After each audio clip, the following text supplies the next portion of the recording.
আপনি দেখছেন Padma news 24.com এর রাত 8:30টার বিশেষ বুলেটিন ফ্ল্যাশ নিউজ। সাথে আছি আমি তাসনিয়া খানম। facebook.com/পদ্মা-নিউজ24 পেজ ফলো করে আমাদের সাথেই থাকুন। লন্ডনে চিকিৎসা শেষে 4 মাস পর ফের এয়ার অ্যাম্বুলেন্সে দেশে ফিরছেন বিএনপির চেয়ারপারসন বেগম খালেদা জিয়া। সোমবার লন্ডন থেকে রওনা হবেন এবং পরের দিন মঙ্গলবার ঢাকায় পৌঁছাবেন তিনি। অন্তর্বর্তী সরকারের প্রধান উপদেষ্টা ডক্টর মোহাম্মদ ইউনূসের অনুরোধে কাতারের আমির খালেদা জিয়ার জন্য এয়ার অ্যাম্বুলেন্সটি দেন।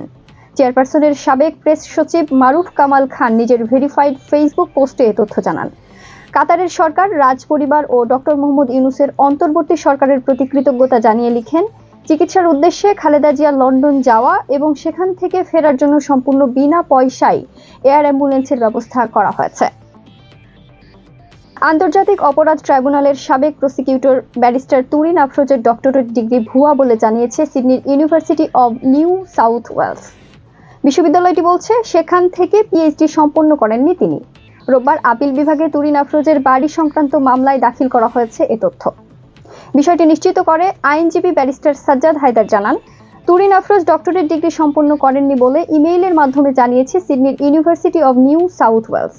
এ বিষয়ে রাষ্ট্রপক্ষ বলছে, university of New South Wales চিঠি দিয়ে তুরিনের নথি চাওয়া হয়েছিল, কিন্তু বিশ্ববিদ্যালয়টি সরাসরি জানিয়েছে এ সংক্রান্ত কোনো নথি তাদের কাছে নেই।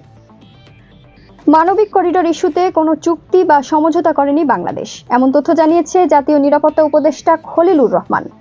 রোববার রোহিঙ্গা ইস্যুতে এক সেমিনারে তিনি একথা জানান। বলেন, বাংলাদেশ হয়ে রাখাইনে মানবিক সহায়তা করিডোরের জন্য আরাকান আর্মির সঙ্গে যোগাযোগ হয়েছে। জাতিসংঘ এটি পরিচালনা করবে। এর মাধ্যমে ত্রাণ ও খাদ্য যাবে, কোনো অস্ত্র নয়।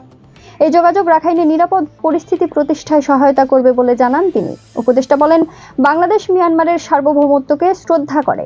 দেশটিতে অস্থিতিশীলতা হোক, এটির কোনো ইচ্ছে নেই বাংলাদেশের। চীনে চিকিৎসা নিতে ইচ্ছুক বাংলাদেশিদের জন্য বিশেষ সুবিধামূলক গ্রিন চ্যানেল ভিসা ব্যবস্থা চালু করেছে ঢাকার নিযুক্ত চীনা দূতাবাস। এই ব্যবস্থার মাধ্যমে চিকিৎসা ভিসার জন্য আবেদনকারীদের নথিপত্রের প্রক্রিয়া আরও সহজ এবং দ্রুত ভিসা প্রদানের ব্যবস্থা নেওয়া হবে। রোববার বাংলাদেশে নিযুক্ত চীনা দূতাবাসের ওয়েবসাইটে এসব তথ্য জানানো হয়।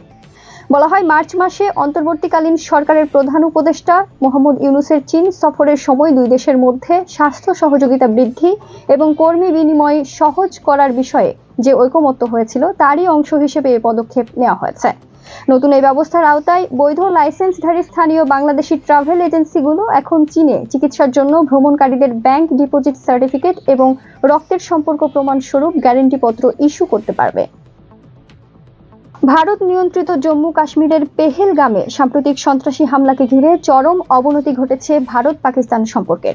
ঘটনার পর থেকে পরস্পরের বিরুদ্ধে প্রতিরক্ষামূলক বেশ কিছু পদক্ষেপ নিয়েছে দুদেশ।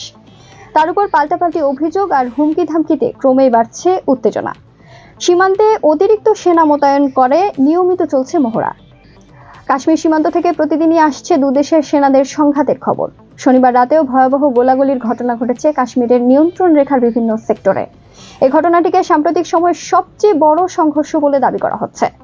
রোববার এক প্রতিবেদনে এ তথ্য জানিয়েছে এনডিটিভি। ভারতীয় সংবাদ মাধ্যমটির প্রতিবেদন অনুযায়ী কাশ্মীরের কুপওয়ারা, বারামুলা, পুঞ্চ, রাজৌরি, মেনধর, নৌশেরা, সুন্দরবানি এবং আখনুর সেক্টর জুড়ে রাতভর গোলাগুলি হয়। গুরুত্বপূর্ণ সব সংবাদ জানতে পদ্মা-নিউজ24.com এর বিশেষ বুলেটিন ফ্ল্যাশ নিউজ দেখবেন প্রতিদিন রাত 8:30টায়। ফ্ল্যাশ নিউজ দেখতে ফেসবুকে আমাদের ফলো করুন facebook.com/পদ্মা-নিউজ24 আর ইউটিউবে সাবস্ক্রাইব করুন youtube.com/পদ্মা-নিউজ24 চ্যানেলটি। নিয়মিত দেশ বিদেশের আপডেট সব সংবাদ জানতে ভিজিট করুন মাল্টিমিডিয়া নিউজ পোর্টাল পদ্মা-নিউজ24.com। পরবর্তী ফ্ল্যাশ নিউজ দেখার আমন্ত্রণ জানিয়ে বিদায় নিচ্ছি আমি তাসনিয়া খানম। ভালো থাকুন, সুস্থ থাকুন।